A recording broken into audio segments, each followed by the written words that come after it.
All right, y'all. I I got can another smoke on good. camera? Huh? I can smoke on the camera or no? Yeah, do your thing. Do your thing. Do Okay, your thing. all right. What's up, y'all? Got another great episode with y'all for y'all. Another episode of Dance Talk. I got a legend. I got someone that was well revered by a lot of dancers in Brooklyn that I converse with, build with. You know what I'm saying? And this name has been coming up a lot in in the history of Brooklyn dance. I have someone here. He's going to tell you who he is, and this is going to be a learning experience for everybody, including myself. Every episode is a learning experience, but this one, however, is going to be different because of a lot of the stories I've heard are going to piece together all the answers I believe a lot of people in Brooklyn are looking for or possibly not looking for, but they're going to get it. Right. So, what's up? Tell the world your name. Yo, what's good? This Icky, aka Nyquan. It's my real name. But Okay. this is Icky though, you heard? All right. So let's start at the genesis. So how was life for you as a youngster growing up with your mother, father, sister, and brother? How was life for you in your home? Well, growing up wasn't bad. You know, I grew up in Bedford-Stuyvesant. Oh, You know you're a what I mean? Brooklynite. Yeah, I'm a Brooklynite. You already. Okay. I grew up in Bedford-Stuyvesant. You know, I had both of my parents, but my mom's really was my source of everything. You know, but yeah, my dad was around, came through. You know, made sure me and my sister was good because I got a sister, Okay. and that's pretty much what how life was. I went to school in the neighborhood, so I pretty much know everybody, Yeah. So But overall, did you have a close relationship with both your parents? of course, yeah. So, my mom's that's my sweetheart, minus all the bullshit, the bullshit that she put us through. Our parents put us through, but for the most part, yeah, my mom's that's my homie. My pops, we got along, but my pops was kind of old, so a lot of things that I did or I believed in, he didn't, because he grew up older. My pops is damn near 30, 40 years older than me. Yeah, so he real old. My pop's like 70 something years old. So it's kind of crazy, you know what I mean? Growing up with a dad that older, you know what I mean? But he set it out, made sure, me and my sister had what we had, Oh, that's dope. So overall, you would say there was love in your home? Of course. Big love in my home. That's big right. love. All right, so now we go outside in Brooklyn, in Bedford-Stuyvesant. What was the soundtrack, the fashion? What was life like at them times in Brooklyn? Man, them times, big buck up bashment things are gone, Reggie. if you wasn't, see them times right there? It was more so Iceberg, Coogee, you know what I mean? All the big fashion niggas, you know what I'm saying? Big shout out to Stevenson, Earn, and all them niggas. Big shout out to them niggas. Big Darrell, it was another one. Big Polo. Fashion was what it was. Sean, Albert, big fashion. That's how we really, really started.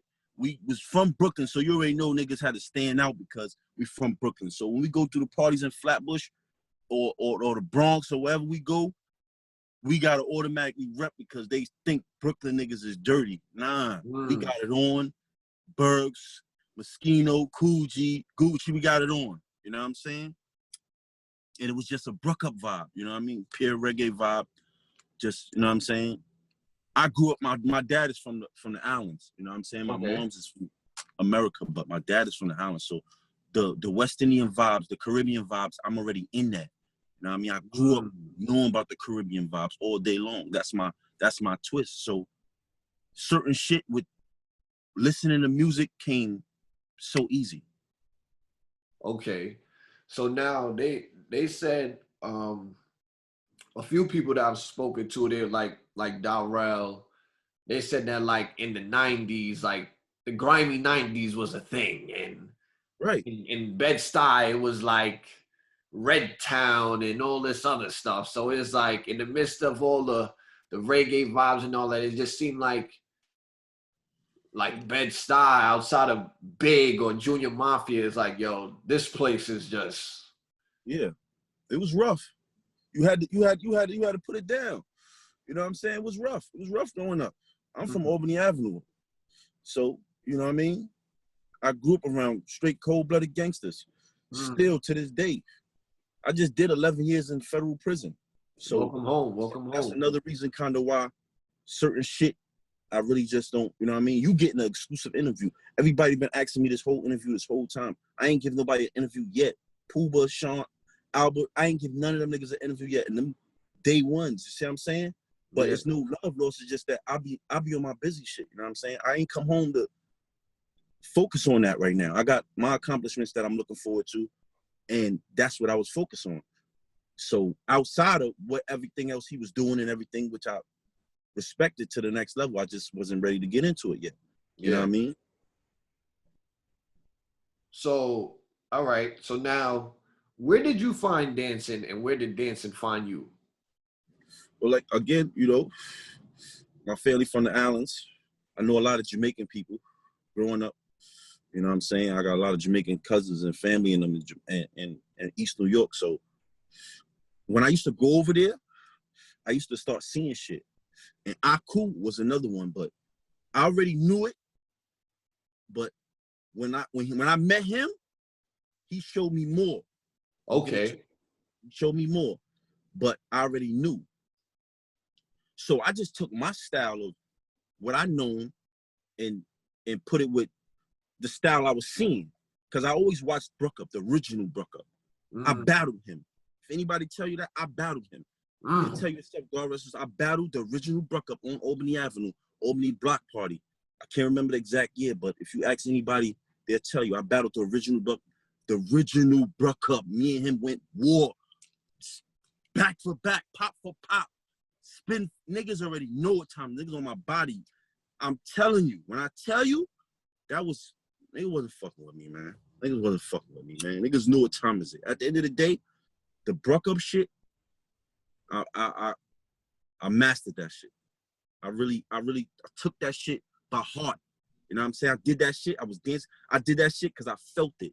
I didn't do that shit because it was a style. I did that shit because I felt it. So when I used to get up and I start dancing, I'm going to go look for styles and all that, and what I'm going to do, what's my next move, I did that shit because that was my homework. You know what I mean? That was my homework. That was what I wanted to do. These niggas who dancing now, I'm watching, there's a couple dudes dancing. Don't get it twisted. I see they not hype. They're not bringing back they just dancing. Y'all not even, we started dancing, we had to get you hype. I had to get you hype. Yeah. Hey, I'm getting you hype. Then you gonna go. These niggas the Bruck Up is not only popping. The Bruck Up is everything. Once I step out and I start saying, hey, that's the Bruck Up. I'm moving a certain way. I'm dancing. I'm swaying a certain way. I got a certain way. Willie bounce. All this. It was just a dance. It was a step. Now they just trying to roll. The Bruck Up is the Bruck Up. He made that the Bruck Up, the pop. Styles came from what you knew, what you did, what you went home and did your homework on. That's how Styles was created. Different styles, all type of different styles. Albert was always known for his footwork. That was the number one thing he was always known for. Sean was known for his footwork too, but he was more so known for a pop and his actual Bruck Up move that he used to do. Those was they significant moves. Aku had a pop and he was good on his skates. I had a pop and he was good. If he wasn't first class, he wasn't down with them. Tyson, couple other names, niggas was here, but I'm telling you, wasn't down with that move. He wasn't moving. All right, moving. So now,